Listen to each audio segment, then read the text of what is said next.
Let's learn more now. Crossing live now to the head of the Russian delegation on arms control talks in Vienna, Mr. Konstantin Gavrilov, joining us here live on RT International. So a very warm welcome to you. Thank you for joining us here on RT.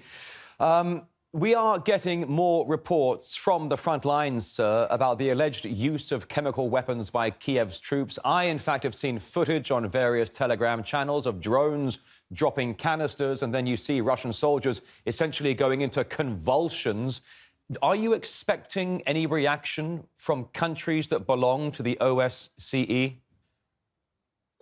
Good afternoon. We've all seen this terrible picture when they really used some toxic chemicals. And in our statement on last Wednesday, we clearly urged our OSCE partners, our counterparts, some so-called partners, to condemn this terrible act as a use of chemical weapons. And, immediately after it, their eloquent silence was a clear response to this. We'll see what happens next meeting we have next Wednesday. But I personally don't expect from my European colleagues any reaction. They, in my opinion, can justify all atrocities can be done by Ukrainians in the live front line with the Russian troops. And it's very, very sorry. Consequences can be absolutely different. We'll be investigating in Russia all these incidents and establishing facts, and who perpetrated this will be punished. But you can read carefully Russian military doctrine, and it's clearly said when it's used arms mass destruction, what can be done. It's up to superiors to decide on this, but it's a dangerous situation and we want to prevent it.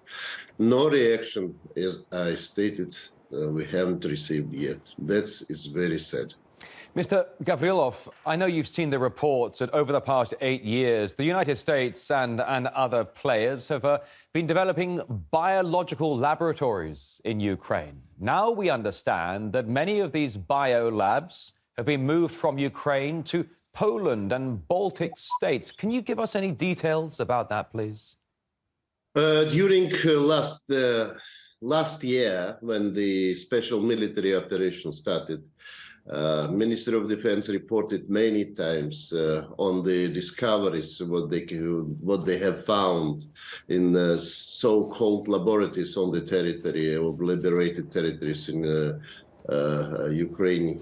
And it's clearly indicated there are a lot of facts, a lot of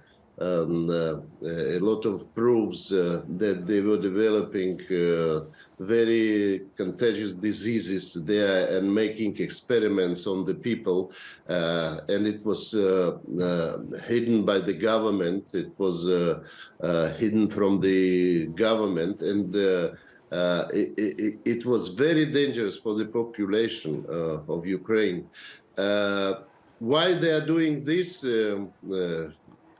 Moving labs to territories, because they're afraid that in Ukraine they can be more discoveries, can be more captures.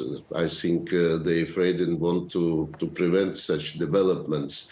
But they had, and it was clearly described by our representative in the review conference and other meetings of Biological Weapons Convention, that the processes, etc., samples given and requested action against this, but it's till now there is no positive movement creating committee to investigate this, etc., etc. You see, reluctance is everywhere, but nevertheless, it's not making safer the world. It's dangerous. There are a lot of labs all around the territory of Russia in different states in the borders. and it's necessary to take account and denounce such illegal acts of the U.S. government in their territories. Well, denouncing is one thing, Mr. Gavrilov, but when you've got the Western media that really picks and chooses what it wants to report, a lot of these atrocities essentially are just being ignored. I wanted to ask you, sir, if I may, getting back to the allegations of Ukrainian troops using chemical weapons in this conflict, essentially dropping toxic canisters from drones, is there anything that Russia can do to prevent, to stall, to stop, or even to respond to this? I think the response can be developed, and how, it's not in my competence to predict this. You know, prognosis is a bad thing. I'm absolutely sure that my authorities, my superiors, seriously thinking how to respond this. It's up to them to decide on this, and I trust them absolutely. What about Zelensky's latest trip to Europe, Mr. Gavrilov? He's been going to London, Paris, Brussels. He's essentially been welcomed into town like the Beatles or even Elvis Presley. And he's essentially asking for tanks, he's asking for fighter jets, and it's turned into a huge PR event. But how would you expect his tour right now to affect the crisis in Ukraine? I think nothing will happen. He's an artist. He is Elton John, maybe. He's Michael Jackson. I don't know. He accustomed to make shows in the world and doing the same thing now. Going all around with the hand, give me money, give me arms, give me money, give me arms. It's the same story. And I think Europe, even US, are getting tired of this. It's so much consuming economy, and there are a lot of evidences that there are a lot of illegal arms transfers which is given to Ukrainians to the other areas, other conflict areas, etc. And I don't think it will change the situation. Sending more tanks, it's so problematic. Tanks are tanks, and they can be burnt and converted into the iron scrap, the same like it's done now. As you remember, Minister Shoigu said in 1 month, in January, we destroyed 341 Ukrainian tanks. And what if Europe and US send more tanks? First of all, they will be a sample how these invincible European American tanks will be destroyed. It's very good commercial for the military industrial complex. I don't think they like it very much. And our T-80 and T-90, not so many still we have. They more superior than this one, Abrams and Leopards. And they're the same like T-72 modernized and nothing more.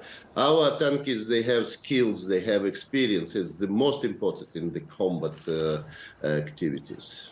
All right, speaking with the head of the Russian delegation on arms control talks in Vienna, Konstantin Gavrilov, joining us live here on RT International. A great pleasure having you on the program, sir. Thank you very much for your time. Thank you, too. Thanks. Thank you.